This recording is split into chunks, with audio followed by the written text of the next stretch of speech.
और जहाँ भी गुरु महाराज आते हैं इनके गुरु को इन्हीं में देखो। गुरु होता क्या है? अभी कल भी महाराज जी बताए, गुरु होता क्या है? गुरु एक पावर होती है, एक शक्ति होती है। वो हाड़ मांस का शरीर नहीं होता है। स्वामी महाराज बहुत बार कहे कि गुरु को मानुष जानते ते नर कहिए अंध, आ दुख सहे संसार में अंत जाम के फंद।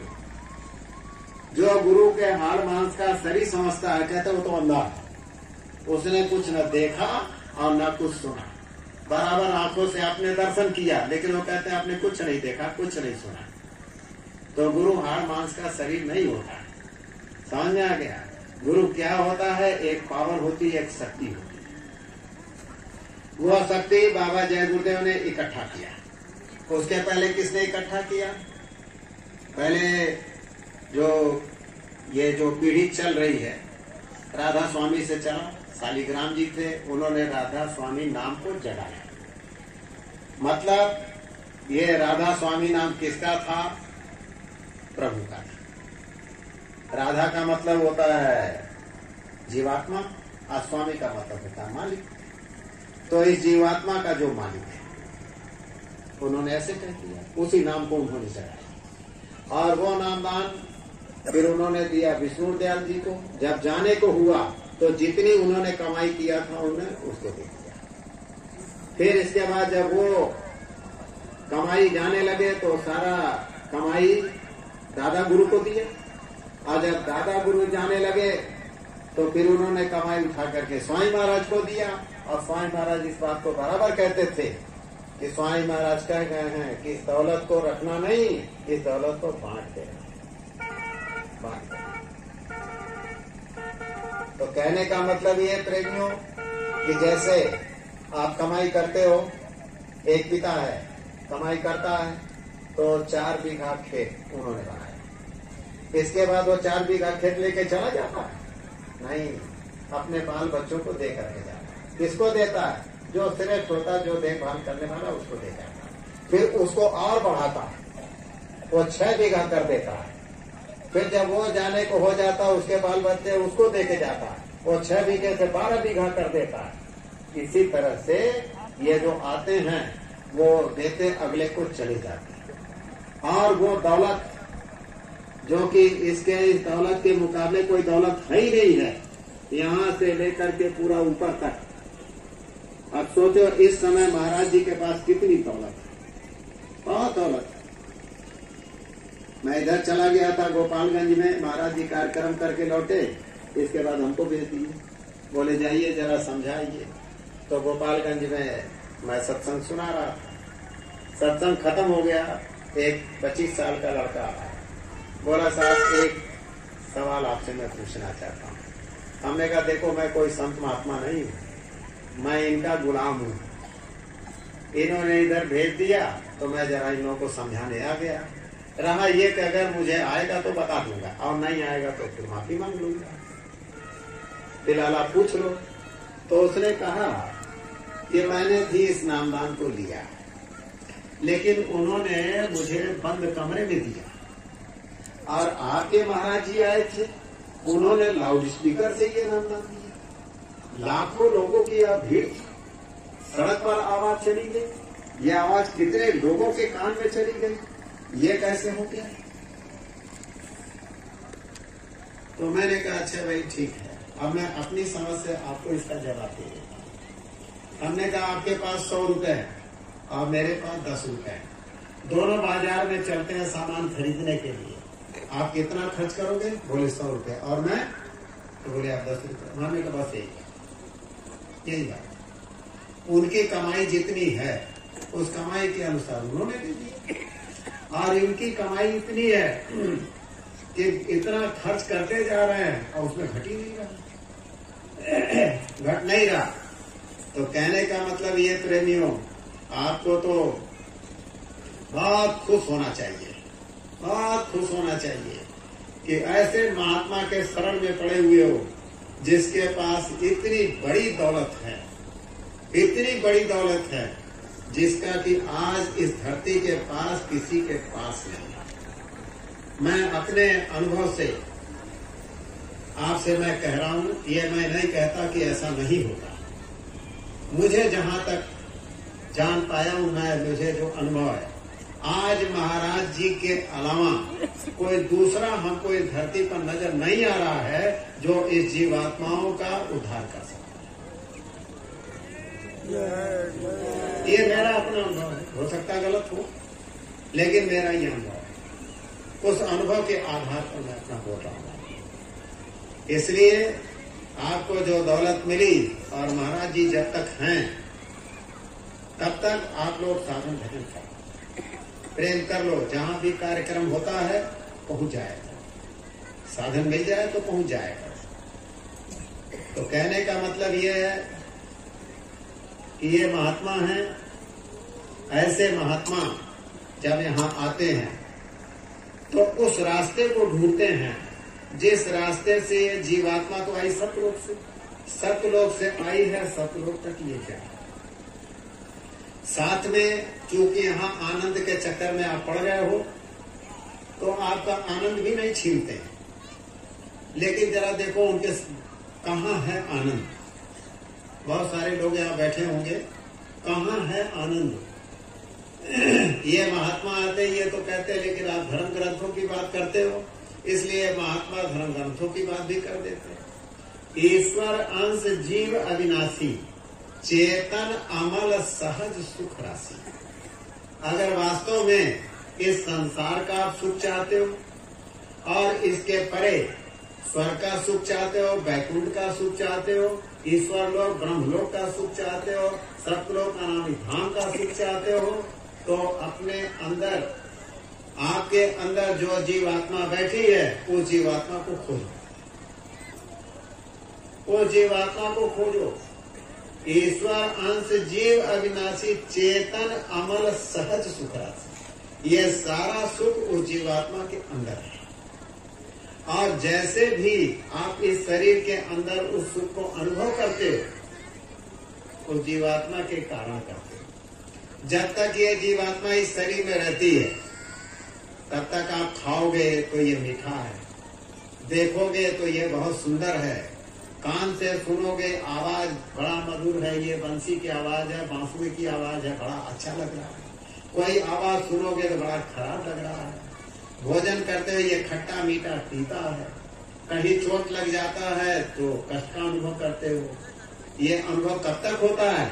जब तक ये जीवात्मा इस शरीर में रहती है तब तक। लेकिन जब ये जीवात्मा इस शरीर को छोड़ देती है तब इसको न खाने का स्वाद मिलता है, इसको काट दो जला दो तब भी इसको कोई कष्ट नहीं होता है। समझ में आ गया? देखने का भी आंखें तो है लेकिन देखती व्यक्ति नहीं है, जरा खोल करके दिखा दो तो भी उसको कुछ नहीं पता चलता है। तो आखिर में ये किसके कारण हो रहा है? जीवात्मा के कारण। इसलिए ये जो महात्मा हैं ये जीवात्मा का उद्धार होता है, जीवात्मा ही सारे यहाँ कष्टों को सहती है और जो भी आनंद आप देखते हो जीवात्मा के कारण आपको मिलता है। लेकिन वास्तव में इसका आनंद आपको तब मिलेगा जबकि इसकी आंख खुल जाएगी।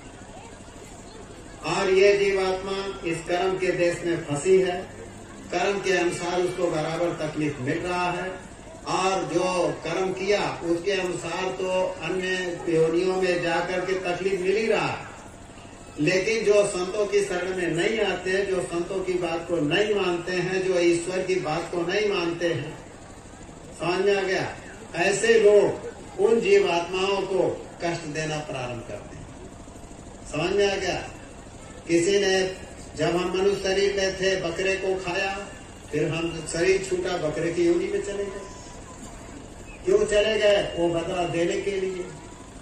अब कौन बदला लेगा, कैसे लेगा? समझ में आ गया? उसी में एक को बदला देना था या 10 को देना था और आपने मिलकर के 25 लोग खा लिया, 25 लोग बदला दो। तो कहने का मतलब ये है इस तरह से जीवात्मा का कष्ट तो छूटने वाला नहीं, जीवात्मा का उद्धार होगा नहीं और वो कष्ट जो मिलता है जीवात्मा को मिल रहा है और ऊपर वाला बराबर देख रहा है। महाराज जी ने कल कहा कि तुम कहीं भी बैठ करके कोई भी छुप करके काम करो वो सब देख रहा है। किसी को क्या कहते हो वो भी सुन रहा है। इसलिए किसी को किसी भी तरह से आप लोग कष्ट नहीं दोगे, चाहे घर में हो और चाहे बाहर। हमारी माताएं बहनी बैठी हैं, तो सास और बहू का ये जगत में प्रसिद्ध है, कुछ न कुछ चलता रहता है। लेकिन देखो आप संत की शरण में आ गई हो, अगर आप सास होकर के और बहू को कुछ कहोगी उसको कष्ट हो जाएगा, तो फिर इसका तकलीफ आपको मिलेगा। इसी तरह से बहू आई हो और आप जो है सास को किसी तरह से कष्ट दे रही हो, तो फिर आपको भी कष्ट मिलेगा। तो कहने का मतलब सास बहू में माँ बेटी बन जाओ। जैसे माँ होती है, बेटी रहती, कितनी गलती करती है उसको क्षमा कर देती है, तो बहू को भी बेटी मान लो। हाँ, बेटी जो है अपने सास को माँ मान ले। इसी तरह से और परिवार में रहते हैं जिनको आप क्षमा कर देते हो, ऐसे उनको भी क्षमा करो। क्षमा करना सीखो। जब स्वामी महाराज थे तो अमर संदेश में 3 बातें निकलती थी, कम खाओ, किसी की निंदा मत करो। तो ये तीनों काम आपको नहीं करना, तीनों काम नहीं करना। और साथ में आपको ये भी एक काम करना है कि खुद बचना है और बचाना है। मतलब सबको कोशिश करो, जहां तक जितनी आपकी सामर्थ्य है सबको शाकाहारी बनाने की कोशिश करो। बचाओ, उनको बचाने की कोशिश करो। आपके रिश्तेदार हैं, आपके बगलगीर हैं, ये तमाम लोगों को बचाने की कोशिश करो। कैसे बचाओगे, क्या करोगे? देखो, नाम ही मूल चीज है। 2 तरह के नाम होते हैं। एक नाम होता है आपका वर्णात्मक, ये राम नाम वर्णात्मक, कृष्ण नाम आपका वर्णात्मक, राधे श्याम आपका वर्णात्मक, वाहेगुरु वर्णात्मक, राधा स्वामी वर्णात्मक, इसी तरह से जय गुरुदेव नाम वर्णात्मक। बहुत सारे लोग रहते हैं, पुराने विचारों में फंसे रहते हैं और इस सच्चाई को जरा समझने में तकलीफ हो जाती है। क्यों? मांस मछली खाते रहते हैं, इसलिए दारू पीते हैं, जरा बुद्धि उनकी गंदी हो गई। अब ये बात उनको जल्दी समझ में नहीं आती। लेकिन ये है कि जिस नाम को आप लोगों को बताया गया है, जितने ये जय गुरुदेव वाले हैं, और ये काम आपको दिया गया है कि जय गुरुदेव नाम का आप प्रचार करो। जय गुरुदेव नाम प्रभु का है, जय गुरुदेव नाम खुदा का है, और जय गुरुदेव नाम गॉड का है। और ये नाम जगाया हुआ है, और जगाए हुए नाम में उस नामी की शक्ति आ जाती है, और जब आप बोलते हो तो वही शक्ति काम करती है, और वही शक्ति सारे दुखों को दूर करती है। इसलिए जय गुरुदेव नाम की धुनी। जब राम आए थे तो उन्होंने राम नाम को जगाया, और जब तक वो रहे राम नाम लोगों ने लिया और तमाम लोगों को उससे फायदा हुआ। लेकिन जब राम चले गए और त्रेता जब खत्म हो गया और जब द्वापर आ गया और जब कृष्ण आ गए, तब उस समय उन्होंने कृष्ण नाम जगा दिया। आप द्वापर में खोज के देखो कितने लोग राम नाम करते थे, सीताराम को जगता था, खोज लो। जब कृष्ण आ गया तो कृष्ण नाम को उन्होंने जगा दिया, और उस नाम को जब तक लोग लेते रहे, हर तरह के तकलीफ लोगों के दूर होते हैं। हर तरह के, द्रौपदी ने कष्ट दूर किया, 5 पांडवों का दुख दूर किया, और तमाम लोगों का कृष्ण ने दुख दूर करते रहे। इस नाम लेते थे और दुख दूर होता था। इतना तो आप अच्छे तरीके जानते हो। अब कलयुग आ गया, अब कलयुग में संतों का युग आ गया, जीवात्माओं के उद्धार का युग आ गया, नरक 84 जरा बंद करने का युग आ गया। अब संत आए, तो संत जिस नाम को अब जगाएंगे उस नाम को आपको मानना पड़ेगा। अब ऋषि मुनि और तपस्वी योगी वैसा कहाँ आते? पहले आते थे सतयुग में, त्रेता में आते थे लोग, द्वापर में, सतयुग में नहीं, त्रेता और द्वापर आते थे और आकर के जाते थे। राजा महाराजा के लिए ऐसे कोई जा रहे हैं, कोई गरीब मिल गया, कोई घर मिल गया, बैठ जाते थे, उसका कुछ खा लेते थे, उसके दुख कष्ट को दूर कर देते थे। अब तो आते ही नहीं। क्यों नहीं आते? इसलिए कितने गंदे हो गए, इतना मांस मछली शराब ताड़ी लोगों ने खा पी लिया, अब वो अपनी तपस्या बर्बाद करने के लिए तैयार नहीं। ये सोचो। लेकिन संत तो आपको बता ही दिया कि वो तो इतना कमाई है कि ये सब कुछ कर ही नहीं सकता। महाराज जी लखनऊ में सत्संग कर रहे थे और उन्होंने कहा कि इसमें एक एक बैठे हैं जो कि कुंटल का कुंटल खा खा के बैठे हैं। बोलो इतना खत्म करने वाले ऐसे महात्मा, ये तो कहने का मतलब है प्रेमियों, जितने लोग सुन लिए, जो जय गुरुदेव वाले हैं वो तो लगे, लेकिन जो जय गुरुदेव वाले नहीं हो, ये आपके बड़े भाग्य हैं कि ऐसे महात्मा की बात आपको सुनने को मिल रही है। हम महाराज जी के तरफ से और ये जितने बैठे हैं प्रेमी, ये सब आपको हाथ जोड़ करके विनती प्रार्थना करते हैं कि आने वाला समय बहुत ही खराब है। आगे का समय विनाशकारी और बचेगा वही जो साधक। विश्वास करो इस पर। आज से आप लोग शाकाहारी हो जाए, सदाचारी हो जाए। ये गलत जो निगाह बना लिया ना, बहू बेटियों को जो गलत निगाह डालते हो, ये काम मत करो। और साथ में ये नशा, जो ये दारू वारू पीते हो, समझ में आ गया, और गांजा और भांग क्या क्या खा पी लेते हो, इन सब और बुद्धि खराब हो जाती है। इसको भी छोड़ दो, क्योंकि ऐसा करने से आप बहुत गलत काम कर लेते हैं। इस काम को छोड़ दो, क्यों कि इसके बाद कलयुग में कलयुग जाएगा और कलयुग में सतयुग आएगा, और उस समय ये पान बीड़ी सिगरेट पीने वाले नहीं रहेंगे। दारू की बात तो छोड़ दो। अभी इसी कलयुग में महाराज जी कह रहे हैं, अभी तो गाय के लोगों ने बात किया। खैर, इतना दिन आप लोगों ने जो परिश्रम किया, महाराज जी की इच्छा हुई, संसद में एक ने इसको उठाया कि गौ को राष्ट्रीय पशु बनाना चाहिए और इसको जो हत्या करता है उसकी सजा भी होनी चाहिए। ये उड़ गई, समझ में आ गया।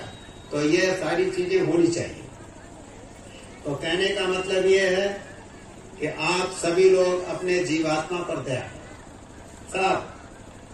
सभी लोग दया करो, ताकि ये जीवात्मा मालिक बैठे हैं लेने के लिए आए हैं, चले चलो अपने घर, हमेशा हमेशा के लिए ये दुख खत्म करो इसको। तो सभी लोग शाकाहारी, और जितने भी प्रेमी यहाँ बैठे हैं, आप उस मालिक के प्रेमी हो। तेरी भक्ति न थकती जाए प्यारे, बस आप मालिक प्यारे हो, और जो भक्ति कर रहे हो वो थकनी नहीं चाहिए। महाराज जी ने कहा, जब मैं नहीं थक रहा हूं तो आपको थकने की क्या आवश्यकता है। आप थकना नहीं, बस शाकाहार का, सदाचार का, नशा मुक्ति का ये प्रचार चलना चाहिए। और साथ में ये जय गुरुदेव नाम धुनी, जय गुरुदेव नाम धुनी घर में बैठ के करो। गांव में रहते हो, शहर में रहते हो, अगल बगल जो घर पड़ते हैं, ये माताएं बहनें हैं, जाए करो, उनसे बोल दो हमारे घर में धुनी हो रही है, आकर के जरा बैठ जाइए। धुनी से कितना लाभ मिलता है, अब उसको मैं क्या गिनाऊं। आप लोगों ने जो अनुभव किया है उसको उनको बता दो। साधन भजन का अनुभव नहीं बताना, वो तो आपका छुपा रहेगा। ये जो जय गुरुदेव धुनी करने से आपके घर में बच्चा ठीक हो गया, किसी को भूत प्रेत लगा था और भूत प्रेत छोड़ करके भाग गया, समझ में आ गया, और कोई बीमारी थी ठीक हो गई, बाल बच्चे जय गुरुदेव धुनी सुन सुन करके आपका कहना मानने लग गए, समझ में आ गया। ये बातें उनको बताओ और उनसे कहो आप भी आओ, प्रेम से बैठो, जय गुरुदेव धुनी करो, आपको इससे लाभ मिलेगा। इस लाभ को भी आप सभी लोग बताओ, सबको बताओ, ताकि उन सबका फायदा हो। यही बहुत बड़ा परमार्थ है, ये बहुत बड़ा पुण्य का काम है। तो जय गुरुदेव नाम का प्रचार, इसमें हिंदू, मुसलमान, सिख, ईसाई, पारसी, कौमियत से कोई मतलब नहीं, जाति पात से कोई मतलब नहीं है। ईश्वर का और इसके बाद उस प्रभु का, जिसकी ये आत्मा है, आत्मा में कोई आत्मा, रूह में या आत्मा में जो है वो कोई जाति है क्या? कोई जाति नहीं है। अरे वो ईश्वर बैठा, हम ईश्वर कहते हैं, मुसलमान उन्हीं को खुदा कहता है, उन्हीं को सोल कहता है। तो कहने का मतलब न उसका जाति न इसका, ये तो जात पात बना करके, कौमियत बना करके और न जानते हुए उल्टी सीधी बात करके आपस में सब फंस गए और गलत कर्म करके बाद नरक 84 वाला दुख तकलीफ यहाँ भी ऊपर भी भोग रहे, और कोई बात नहीं। तो कहने का मतलब ये है, हमको किसी की निंदा नहीं करना, किसी के धर्म को नीचा छोटा नहीं बनाना, अपने आप को बड़ा नहीं समझना, समझ में आ गया? बस उनको ये बताना कि इससे फायदा आपको होगा। जय गुरुदेव नाम का फायदा सबको बताओ, सबको बताओ, इसको छोड़ना नहीं। अगर इतना आप करते हो तो गुरु महाराज के वचन का पालन करें। गुरु महाराज के आदेश को आपने सुना और इसी में आपका काम बन जाए। महाराज जी ने तो कहा कि खेल खेल में, ये क्या, ये खेल ही है, ये खेल ही है। नहीं तो साधन भजन करना इतना मुश्किल है कि पूछिए मत। ये मन को मनाना आसान काम क्या है। वशिष्ठ जी थे, उनके पास एक पहुंच गए, बोले हमने मन को जीत लिया, मन को जीत लिया। तो उन्होंने कहा भाई इस पर हम विश्वास नहीं कर सकते। आप मुझे ये कहते कि धरती पर जितना पानी है, समुद्र में, नदी में, गड्ढे में, तालाब में, एक आदमी को देखा सब पी गया, तो हम विश्वास कर देते। आप अगर ये कहते कि कोई आदमी धरती पर खड़ा होकर के आसमान को उंगली से छू दिया तो भी देखते, लेकिन ये कहो कि मन को जीत लिया, ये हम विश्वास नहीं कर सकते। लेकिन आपकी तो लड़ाई मन की है। सोचो, मन की है, समझ में आ गया? मन से लड़ना, बाहर किसी से लड़ाई झगड़ा नहीं करना, बस मन से। और वो मन मानेगा, क्योंकि जो आपको जड़ी बूटी दे दी गई है ना, वो मानेगा। तो कहने का मतलब ये है कि जय गुरुदेव क्या है, उनको बताओ ये संजीवनी है, ये अस्त्र है, ये शस्त्र है, ये महामंत्र है, ये सबका काम करता। लोगों ने इसको सुन रखा है और टीवी ओवीओ में जा करके देख लेते हैं तो सोचते हैं ऐसा ही होगा। अरे ऐसा ही थोड़े होता है भाई, लेकिन आपके साथ ये करके देखो, ये होगा, ये होगा। तो कहने का मतलब जिस तरह संजीवनी थी और लक्ष्मण को शक्ति बाण लगा और जाकर के कितना पहाड़ पर से कहां से खोज करके ले आए हम, क्या इस तरह से ले आओगे? क्या नहीं ला सकते। और ले आकर के उनको दिया तो उनकी मूर्छा खत्म हुई। यहाँ जय गुरुदेव नाम करो, जय गुरुदेव नाम करो, और देखो क्या होता है। इधर मैं आगरे की तरफ चला गया, वहां आगरा सत्संग मैं ऐसे ही सुना रहा था, तो एक सज्जन खड़े हो गए। उन्होंने कहा मेरी बहन यहाँ बगल में रहती और उसका बच्चा था 1 साल का, और खेलते खेलते दरवाजे पर वो नाला था गहरा, और वो गेंदा खेल रहा था और गेंदा उसी में गिर गया, ऐसे उठाने चला उसी में गिर गया। अब वो नीचे चला गया, कम से कम 3-4 फीट नीचे, और उसमें कीचड़ भी भरा हुआ। अब किसी ने देखा, आकर के बताया रहे आपका लड़का अंदर चला गया। वो दौड़ दौड़ करके आई, जल्दी से खोजे उसके, तो निकाला, जल्दी से उसका मुंह धोया। अब बच्चा तो बेहोश, नाक में सब में मिट्टी घुस गई। अब इसके बाद उसके पति देव और आए, गाड़ी में लेकर के बैठे, जय गुरुदेव धुनी करते करते डॉक्टर के पास लेकर के भागे। मतलब समझो करीब आधा दूर तक पहुंचे थे। फिर एक डॉक्टर लोग में आधे कोस वहाँ डॉक्टर दिखाए, डॉक्टर ने देखा, बोले भाई ये तो लड़का चल के ले आए, उसकी माँ के दे दिया। अब तो माँ तो बेचारी पागल हो गई। उसने जय गुरुदेव धुनी जोर जोर से बोलना चालू किया। आप विश्वास करो कि 40 मिनट के अंदर लड़के ने आंख खोला और जस का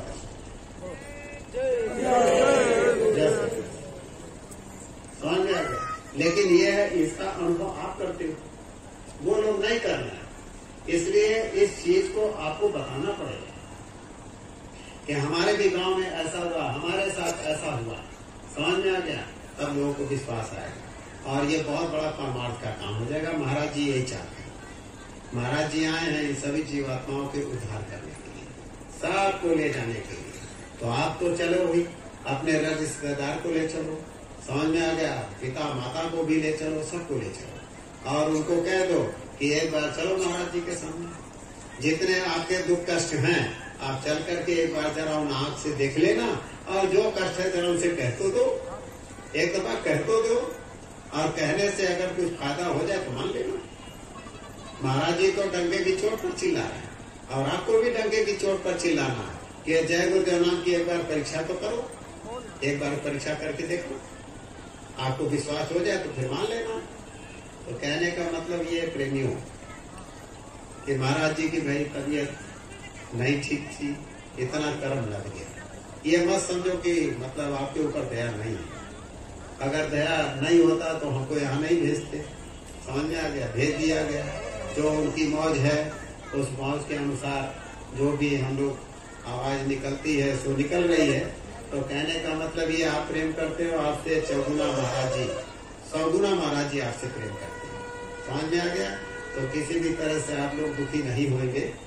महाराज जी ने कहा जब ठीक हो जाएंगे, गुरु महाराज की मौज हो जाएगी, दया हो जाएगी तो कुछ होना चाहिए। समझ में आ गया? बाकी आप सभी लोग जो जो आप लोग काम करते हो उस काम को आप करो। जय गुरुदेव, जय गुरुदेव। और ये आपका जो 9 वर्ष वाला कार्यक्रम है, 9 वर्ष वाला कार्यक्रम तो होगा ही। समझ में आ गया? ऐसा महाराज जी ने तो कहा है 9 वर्ष की भी तैयारी करनी है, तो हमें उम्मीद तो रखते हैं कि होगा ही। आश्रम पर रहेंगे तो बैठे तो रहेंगे, करेंगे। तो एक प्रार्थना आप बोल लीजिए। जय गुरुदेव, मेरे प्यारे गुरु दाता, मंगता द्वारे खड़ा।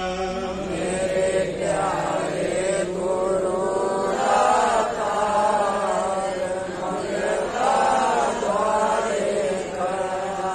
मैं राह पुकार पुकार, मेहर कर देखो जरा।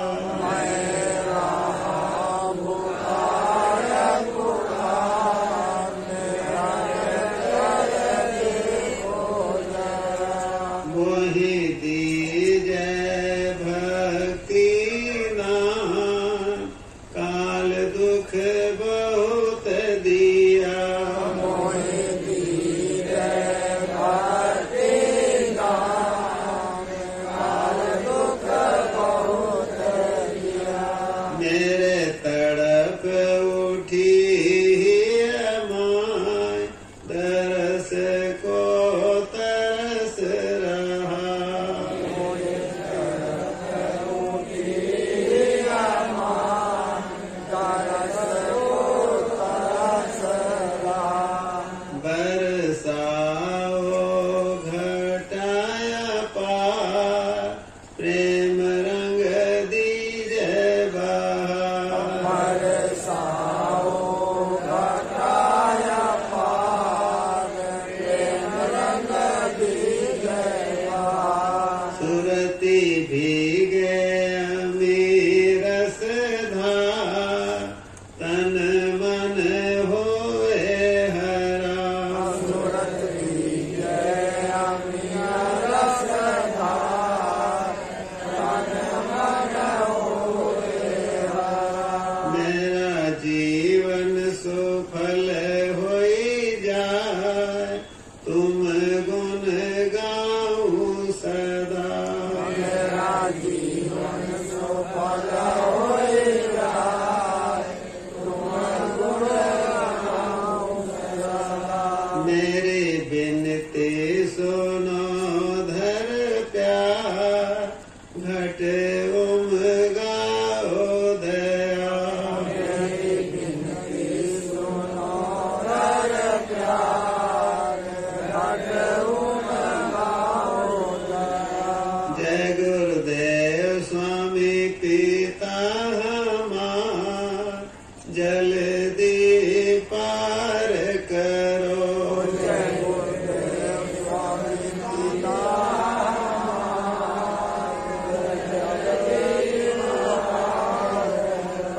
मेरे प्यारे गुरु दाता, मंगता द्वारे खड़ा। मेरे प्यारे गुरु दाता, मंगता द्वारे खड़ा। मैं राह पुकार पुकार, मेहर कर देखो जरा। मैं राह पुकार पुकार, मेहर कर देखो जरा। जय गुरुदेव। अब देखो बहुत सारे लोग जय गुरुदेव धुनी नहीं जानते होंगे, जो नए प्रेमी आ गए होंगे, तो मैं जय गुरुदेव धुनी बोलूंगा, फिर आप लोग भी बोलिए। जय गुरुदेव जय गुरुदेव जय गुरुदेव जय जय गुरुदेव जय गुरुदेव जय गुरुदेव जय गुरुदेव जय जय गुरुदेव। आप मेरी तरफ देखो, सब लोग यहाँ ध्यान रखना है। यहाँ इधर दोनों पांवों के बीच में रख करके गुरु महाराज को देखो और उन्हीं को बोलो, उन्हीं को सुनाओ चुपचाप, यहाँ से गाना नहीं। जय गुरुदेव जय गुरुदेव जय गुरुदेव जय जय गुरुदेव जय गुरुदेव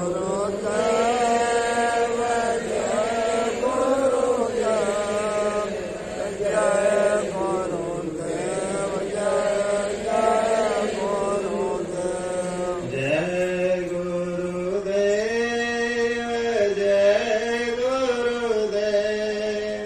जय गुरुदेव जय जय गुरुदेव। जय गुरुदेव जय गुरुदेव जय गुरुदेव जय जय गुरुदेव जय गुरुदेव जय गुरुदेव जय गुरुदेव जय जय गुरुदेव। जय गुरुदेव जय गुरुदेव जय गुरुदेव जय जय गुरुदेव जय गुरुदेव जय गुरुदेव जय गुरुदेव जय जय गुरुदेव। जय गुरुदेव। तो जितने ये नए प्रेमी आ गए हैं गांव से और जगह जगह से, उनसे मेरी विनती प्रार्थना है कि ये जो रास्ता आपको बताया जा रहा है जय गुरुदेव नाम की धुनी, इसमें आपका न पैसा लगना है न कोई और चीज लगना है। घर में बैठ जाओ, शाकाहारी नशा मुक्त होकर ये जय गुरुदेव नाम की धुनी करवाओ। ज्यादा नहीं, 20 दिन 25 दिन 1 महीना करोगे। करने के बाद आप इससे देखो कितना फायदा होता है। अगर मांसाहारी है तो इसको करोगे तो मतलब ये फायदा तो कुछ न कुछ तो मिलेगा ही, लेकिन पूरा फायदा नहीं होगा। और पूरा फायदा मतलब 100 पैसा लेना चाहते हो तो ये जय गुरुदेव नाम की धुनी करके देख लो। और ये माताएं बहनें बहुत से मिलती है, वो कहती है कि हमारे पति देव जो है वो दारू पीते हैं और नहीं छोड़ रहे हैं ये, तो आप भी जय गुरुदेव धुनी करो, उनके कानों तक जाने दो। कान में जैसे जैसे जाएगा धीरे धीरे ये काम करेगा। ये रूहानी शक्ति ये छोटी बात नहीं, रूहानी शक्ति से बड़ी और कोई शक्ति होती ही नहीं। तो वो काम करेगा, वो भी ठीक हो जाएंगे। समझ में आ गया? और जितनी आपकी समस्याएं धीरे धीरे धीरे धीरे हल होता जाएगा। लेकिन ये है कि थोड़ा विश्वास रखो।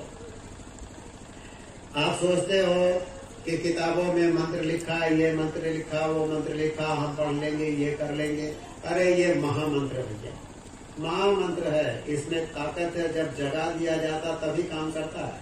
आज आप देखो, मैं ये बात कहना नहीं चाहता था, लेकिन कुछ ऐसे लोग उधर हैं, इसलिए उनको मैं बता रहा हूँ कि देखो, जब राम आए थे राम नाम को जगाया, राम नाम काम करता है। जब उसकी शक्ति खत्म हो जाती, मतलब उनकी मौज जब खत्म हो जाती है तो वो भी खत्म हो जाती है।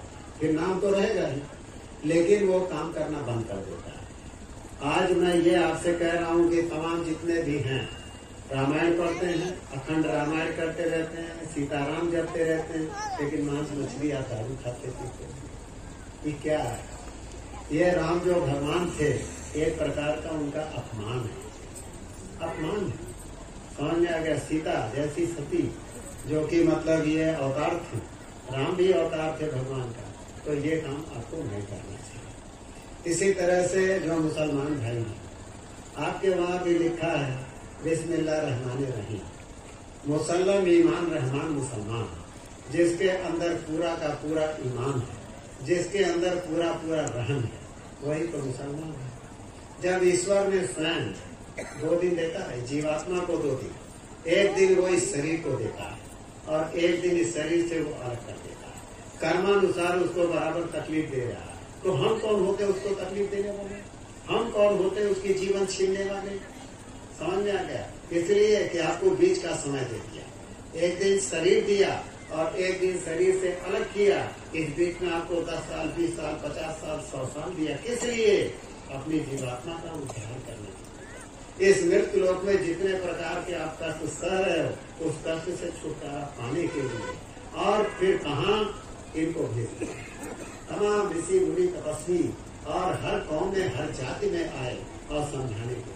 तो कहने का मतलब ये है कि ये भारत देश है, भारत देश है, विदेश भी है, विदेशों में धन दौलत है, ये खान पान है, लेकिन हिंदुस्तान की धरती पर, हिंदुस्तान की धरती पर धर्म है, धर्म है। ये धर्म को आप खत्म मत करो, इसको रहने दो। समझ में आ गया? इसी में सब कल्याण है।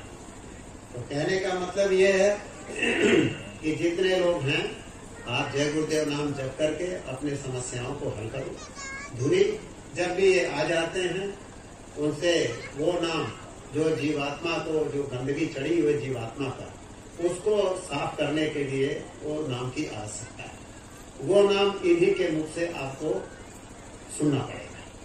बाकी ये शरीर संबंधी जितने आपके दुख कष्ट हैं, ये जय गुरुदेव नाम दूर करेगा। मूर्छा आ गई थी राम को, ये शरीर संबंधी था, आ गई संजीवनी मूर्छा। अरे लक्ष्मण को मूर्छा आ गया, संजीवनी आ गई, डाल दिया, मूर्छा खत्म हो गया। समझ में आ गया? तो शरीर संबंधी जितने आपके कष्ट होते हैं, वो तो जय गुरुदेव नाम धुनी सपना दूर करो। सब लोग जो जय गुरुदेव वाले हैं वो भी, और जो जय गुरुदेव वाले नहीं है वो भी।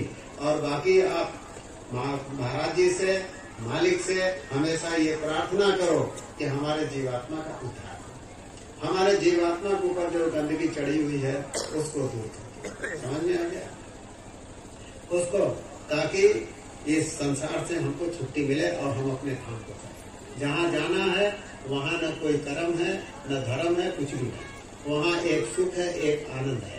समझ में आ गया? वहाँ न पाप और पुण्य है, न ऐसा शरीर है, न ये खेती बाड़ी है, कुछ नहीं। वहाँ तो कुछ करना ही नहीं, वहाँ तो सिर्फ आनंद ही आनंद। ऐसे देश के हम लोग रहने वाले हैं, तो वहाँ चलो। तो कहने का मतलब ये अब एक जो है 2 लाइन की प्रार्थना मैं बोलूंगा, उसके बाद मैं खत्म करूंगा। जय गुरुदेव। और जैसे बोला वैसे ही आप लोग करेंगे आज से, यहाँ पर हर चीज यहाँ पर बैठ करके, क्योंकि अब खत्म हो रहा, तो उस मालिक से हम 2 अर्ज करने जा रहे हैं। एक तो उनको प्रणाम करेंगे, साथ में अपनी जीवात्मा के उद्धार की अर्ज करेंगे। ये होना चाहिए। साधन भजन कर लेते हो, ये 2 लाइन बोल करके उठो।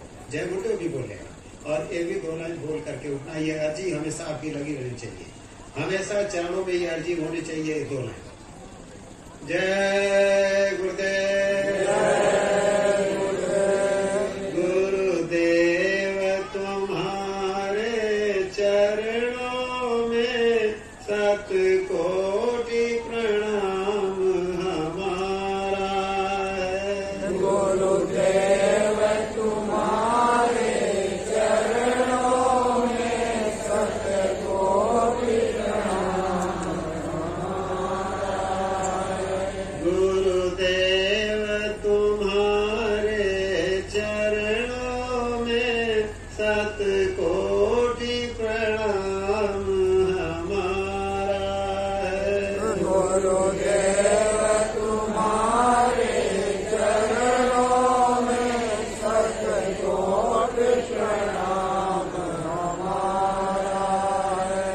मेरी नैया पार लगा दो प्रभु, कितनों को पार उतारा है। मेरी नैया पार लगा दो प्रभु, कितनों को पार उतारा है।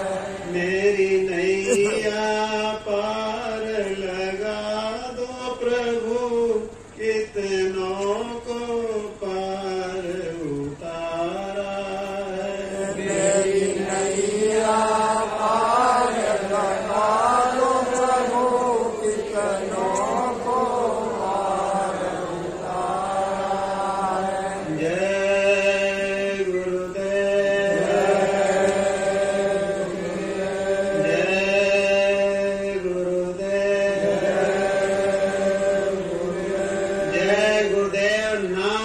किसका? प्रभु का। जय गुरुदेव। नाम किसका? प्रभु का। प्रभु का पावन नाम। जय गुरुदेव। प्रभु का पावन नाम। जय गुरुदेव। जय गुरुदेव। जय गुरुदेव। प्रेमियों, कुछ भी मेरे कहने सुनने में गलती हुई हो तो आप सभी लोग मुझे माफ करेंगे। जय